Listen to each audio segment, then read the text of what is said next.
Hello viewers, welcome to Chef Raghavan's Factory.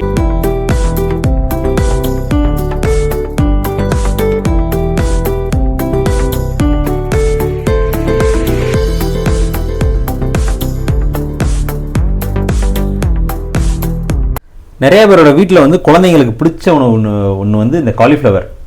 ஆனால் எல்லோரும் என்ன ஃபீல் பண்ணுறீங்க, ஷெஃப் காலிஃப்ளவரில் வந்து 65 தவிர வேறு எதுவுமே போட்டால் நல்லா வர மாட்டேங்குது, வேறு என்ன பண்ணுறது? ஏன்னா ஓயாமல் 65 போட்டு கொடுத்துட்டே இருந்தாலும் குழந்தைங்களுக்கு போர் அடிச்சிடும். அதனால் இன்றைக்கி வந்து காலிஃப்ளவர் பெப்பர் ஃப்ரை இது நான் ஏற்கனவே பண்ணியிருக்கோமே அப்படின்னு தான் நினைக்கிறீங்க. ஆனால் உங்களுக்கு அந்த காலிஃப்ளவர் உள்ள டேஸ்ட்டே வந்திருக்காது. அப்படியே ஜஸ்ட்டு பாயில் பண்ணுவீங்க தண்ணியில், அடுத்து வெங்காயம் தக்காளிலாம் போட்டு மிளகு போட்டு பிரட்டியிருப்பீங்க. அதுதான் நம்ம பண்ணுற தப்பு. காலிஃப்ளவரை எப்போயுமே இந்த மாதிரி மசாலா ஐட்டங்களுக்கு பாயில் பண்ணி பிரட்டக்கூடாது. டைரெக்டாக தம் குக்கிங் ஒன்று இருக்குது, அதை நீ பண்ணுறோம், ரொம்ப டேஸ்ட்டாக இருக்கும். நான் ஹோட்டலில் பண்ணுற ஸ்டைல் இது. வாங்க நம்ம சமைக்க போகலாம்.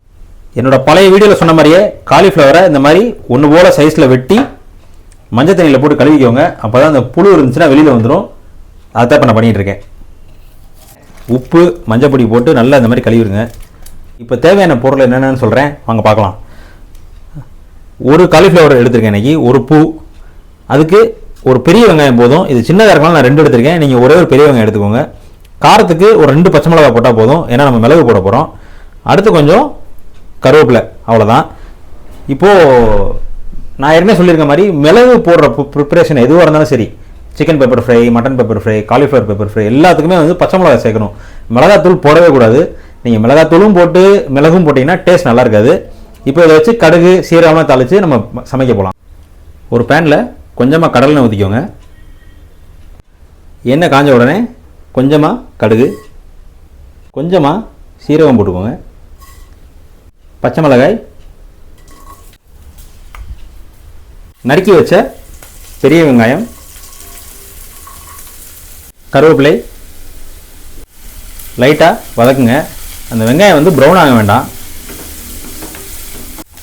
இப்போது நான் வந்து இதில் கொஞ்சம் இஞ்சி பூண்டு பேஸ்ட் சேர்க்க போகிறேன். இது வந்து உங்கள் ஆப்ஷன் தான், உங்களுக்கு பிடிச்சிருந்தால் சேர்த்து பாருங்கள். ஆனால் நல்லாயிருக்கும் இஞ்சி பூண்டு பேஸ்ட் சேர்க்கறதுனால. சிலர் வந்து பூண்டு மட்டும் தட்டி போடுவாங்க. இது வந்து ஆக்சுவலாக ஒரு நார்த் இந்தியன் ஸ்டைல் தான். நம்ம ஊரில் தான் காலிஃப்ளவரை தண்ணியில் கொதிக்க விட்டு பிரட்டி சாப்பிட்றோம், அங்கெல்லாம் டைரக்ட் தம் தான் பண்ணுவாங்க நார்த் இந்தியாவில். ஸோ அதனால தான் இந்த ஸ்டைல். நிறைய ஸ்டார் ஹோட்டல்ஸில் வந்து காலிஃப்ளவர் நல்லா டேஸ்ட்டாக இருக்கும். இந்த ஆலு கோபி, கோபி மட்டர்னு சில டிஷ்ஷஸ் இருக்குது, அதெல்லாம் ரொம்ப நல்லாயிருக்கும். அது காரணமே இந்த தம் குக்கிங் தான். ஸோ நம்ம தண்ணி ரொம்ப கொஞ்சோண்டு, இந்த பார்த்தீங்களா, ஒரு டம்ளரில் 1/2 டம்ளர் தண்ணி எடுத்துருக்கேன், சின்ன டம்ளரில். அது மட்டும் தான் போட போகிறோம். ஆனியன் லைட்டாக இப்போ கொஞ்சம் வதங்கிடுச்சு. மஞ்சள் பொடி போடலாமா? கொஞ்சமாக மஞ்சள் பொடி, ஒரு சின்ன ஸ்பூன் அளவுக்கு இஞ்சி பூண்டு பேஸ்ட் போட்டு லைட்டாக வதக்கிக்கோங்க. நல்லா அந்த இஞ்சி பூண்டு பேஸ்ட்டு வேகட்டும் அந்த எண்ணெயிலேயே.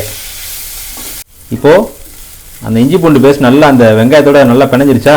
இப்போ என்ன பண்ண போகிறோம், வெட்டி வச்ச நம்ம ஏற்கனவே நறுக்கி வச்சுருக்கோம்ல அந்த காலிஃப்ளவர் அப்படியே போட்டுருங்க. நல்லா தண்ணி இல்லாமல் வடிகட்டிட்டேன், அதே மாதிரி நீங்களும் வடிகட்டிடுங்க. இப்போது கொஞ்சோண்டு உப்பு சேர்த்துக்கலாம். தூள் உப்பு போடுங்க. இதுக்கு வந்து கல் உப்பு போட்டிங்கன்னா கரையாது. தூள் உப்பு கரெக்டாக தேவையான அளவு போட்டுக்கோங்க. ஃபஸ்ட் டைம் கூட குறைய வரும், அப்புறம் போக போக பழகிடும். இப்போ உப்பு போட்டதுக்கப்புறம் ரொம்ப இம்பார்ட்டண்ட், இந்த மாதிரி நல்லா பிரட்டுங்க. எதுக்குன்னா அந்த வெங்காயமும் அந்த உப்பும் போட்டிருக்கோம்ல, எல்லா காலிஃப்ளவரும் நல்லா மிக்ஸ் ஆகணும். மிக்ஸ் ஆகுதா பாருங்கள், நல்லா மிக்ஸ் பண்ணிட்டே இருக்கேன்.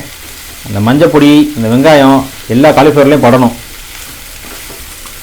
நல்லா ஒன்று போல் எல்லா பக்கமும் மஞ்சள் பொடி நல்லா மிக்ஸ் ஆகிடுச்சா? இப்போ என்ன பண்ண போகிறோம், நான் சொன்ன மாதிரி கொஞ்சோண்டு இந்த இவ்வளோ தான், 1/2 டம்ளர் தண்ணி எடுத்திருக்கேன். அதில் இப்படி சுற்றி ஊற்றி விட்ருங்க. ஊற்றிட்டிங்களா? ஊற்றுனதுக்கப்புறம் இந்த மாதிரி கரெக்டாக ஃபிட் ஆகிற மாதிரி ஒரு டைட் மூடி போட்டு ஒரு ஃபுல் ஃபயர் வைங்க. தண்ணி நல்லா கொதிக்கும். கொதித்த உடனே திரும்ப ஃபுல்லாக குறைச்சிருங்க. ஸ்லோ ஃப்ளேமில் அது பாட்டுக்கு வெந்துகிட்டே இருக்கட்டும். எவ்வளோ நேரம் ஆகுதுன்றதை இப்போ நம்ம கால்குலேட் பண்ணலாம். ஓகே, தண்ணி நம்ம ஊற்றுன தண்ணி நல்லா கொதிச்சிருச்சா? சவுண்டு கேட்குதா? இப்போது இதை ஃபுல்லாக குறைச்சிட்றேன். அது பாட்டுக்கு வெந்துகிட்டே இருக்கட்டும், எதுவுமே கிண்ட வேண்டாம், எதுவும் பண்ண வேண்டாம். ஸோ ஃப்ரெண்ட்ஸ், கரெக்டாக இப்போ வெந்திருக்குன்னு நினைக்கிறேன். வெந்திருக்கா நம்ம செக் பண்ணலாம். அது வெந்துருச்சுன்றதை எடுத்து சாப்பிட்டு பார்க்காமலே எப்படி கண்டுபிடிக்கிறத இப்போ நான் சொல்கிறேன். நீங்கள் வந்து பாருங்கள். நம்ம போட்டப்போ காலிஃப்ளவர் எல்லாம் பெருசு பெருசாக இருந்துச்சா? இப்போ பாருங்கள், ஃபுல்லாக அப்படியே சுருங்கி கொஞ்சம் சின்னதாக இருக்கும், அப்படியே அதாவது கொஞ்சம் வத்தி இருக்கும். இந்த ஸ்டேஜில் லைட்டாக அப்படி கிண்டி விடுங்க, உடஞ்சிடாமல். இப்படின்னா வந்து வெந்துருச்சுன்னு அர்த்தம். நான் மூடி போடும்போது மணி வந்து 3:35. இப்போ பாருங்கள் 3:43 ஆகுது. கரெக்டாக ஒரு 8 நிமிஷம் தாங்க. எண்ணெயும் பொரிக்காமல் எண்ணெயும் வேஸ்ட் பண்ணாமல் கரெக்டாக ஒரு 8 மினிட்ஸில் காலிஃப்ளவர் ரெடி. இப்போ நம்ம வந்து கொஞ்சம் மிளகுத்தூள் போட்டுக்கலாம். காரத்துக்கு தகுந்த மாதிரி கொஞ்சமாக மிளகுத்தூள் போட்டுக்கோங்க, குழந்தைங்க சாப்பிட்றதுக்கு ஏற்ற மாதிரி. அப்புறம் கொஞ்சம் மல்லி இலை நல்லா உடையாமல் இந்த மாதிரி பிரட்டி விட்டுக்கோங்க. அவ்வளோதான், ரெடி. இப்போது காலிஃப்ளவர் ரெடி. ஆனால் ஒரு முக்கியமான விஷயம், நம்ம மூடி போட்டு சமைச்சோமா, அந்த வேர்வை தண்ணி தான் பட்டு உள்ளே தண்ணி இருக்கும். இப்போ கூட பாருங்கள் லேசாக சவுண்ட் கேட்குதா? ஸோ என்ன பண்ணோன்னா மூடி எடுத்துகிட்டு கொஞ்சம் ஃபுல் ஃபயர் வைங்க. அந்த தண்ணி வற்றிடும்.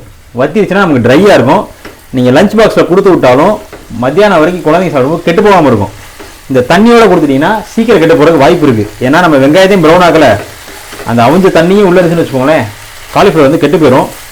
இப்போ பாருங்கள் நான் ஃபுல்லாக ட்ரை பண்ணுறேன், அப்படியே உடையாமல். இங்கே பாருங்கள் தண்ணி வற்றிடுச்சு பாருங்கள், தண்ணியே இல்லை பார்த்தீங்களா, ஃபுல்லாக தண்ணி போயிடுச்சு. அவ்வளோதாங்க, ரெடி. வாங்க டேஸ்ட் பார்க்கலாம். இதே ஸ்டைலில் கூட கொஞ்சம் பட்டாணி போட்டு பொரியல் அந்த மாதிரி பண்ணலாம். நீங்கள் காலிஃப்ளவரில் என்ன ப்ரிப்பரேஷன் 65 தவிர வேறு எது பண்ணாலும் சரிங்க, இதே மாதிரி பண்ணுங்கள். காலிஃப்ளவர் வேக வைக்கிறதுக்கு தண்ணியில் கொதிக்க விடாமல், அதோட டேஸ்ட் உள்ளேயே இருக்கும், நல்ல ஃப்ளேவராக இருக்குது.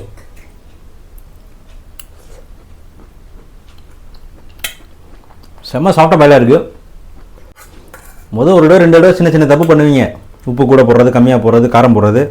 போக போக நீங்களே எக்ஸ்பர்ட் ஆயிடுவீங்க. வீட்டில் இருக்கவங்களாம் செஞ்சு கொடுத்து நல்ல பேர் வாங்குங்க. All the best. நம்ம சேனலை மறக்காமல் சப்ஸ்கிரைப் பண்ணிட்டு இந்த வீடியோவை லைக் பண்ணிடுங்க. ஸோ ஃப்ரெண்ட்ஸ், ரெசிபி ரொம்ப ஈஸியானதாக இருந்திருக்கும்னு நினைக்கிறேன். இந்த ரெசிப்பியில் நீங்கள் வந்து இப்போ பேசிக் கற்றுக்கிட்டீங்க. இதை வச்சு நீங்கள் நிறைய வேரியேஷன் ரெடி பண்ணலாம். ஃபார் எக்ஸாம்பிள், இந்த மிளகு பொடி எடுத்துகிட்டு தக்காளியும் மிளகா பொடியும் சேர்த்துக்கிட்டேன்னு வச்சுக்கோங்களேன், அது வந்து ஒரு காலிஃப்ளவர் மசாலா மாதிரி வந்துடும். மற்ற ப்ரிப்பரேஷன் எல்லாமே சேம் தான். இஞ்சி பூண்டு பேஸ்ட் போட்டதுக்கப்புறம் தக்காளி போட்டுக்கோங்க, காலிஃப்ளவர் போட்டு இதே மாதிரி லைட்டாக தண்ணி ஊற்றி தம் குக் பண்ணுங்கள். அது வந்து காலிஃப்ளவர் மசாலா ஆயிரும். ஆனால் இந்த பெப்பர் ஃப்ரை மசாலா வந்து மெயினாக குழந்தைங்களுக்கு கொடுத்து விடுறதுக்கு சாம்பார் சாதம், தயிர் சாதம், தக்காளி சாதம், இந்த புலாவ், இந்த வெரைட்டி ரைஸ் கூடலாம் வச்சு சாப்பிட்றதுக்கு ரொம்ப ரொம்ப டேஸ்ட்டான ரெசிபி. இதே காலிஃப்ளவர் இப்போ நம்ம பண்ணதை மிளகை கம்மி பண்ணிவிட்டு கொஞ்சம் பட்டாணி, மற்ற வெஜிடபிள் எல்லாம் அவரைக்காய் இதெல்லாம் சேர்த்து சாப்பிட்டீங்கன்னா அதே ஒரு ஹெல்தி சேலடு மாதிரி இருக்கும். நீங்கள் இதை நிறையா சமைச்சு ஒரு ஃபுல் மீல்ஸாகவே நீங்கள் இதை சாப்பிட்லாம். சைட் டிஷ்லாம் தான் வச்சு சாப்பிடணும் அவசியம் கிடையாது. ஸோ இந்த மாதிரி நிறைய சிம்பிள் ரெசிபிஸ் தான் இப்போ நம்ம சேனலில் போட்டுட்ருக்கேன்.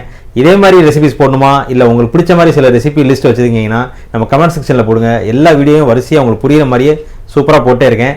அடுத்த வீடியோவில் உங்களை சந்திக்கிற வரைக்கும் உங்களிடம் விடைபெறுவது செஃப் ராகவன்.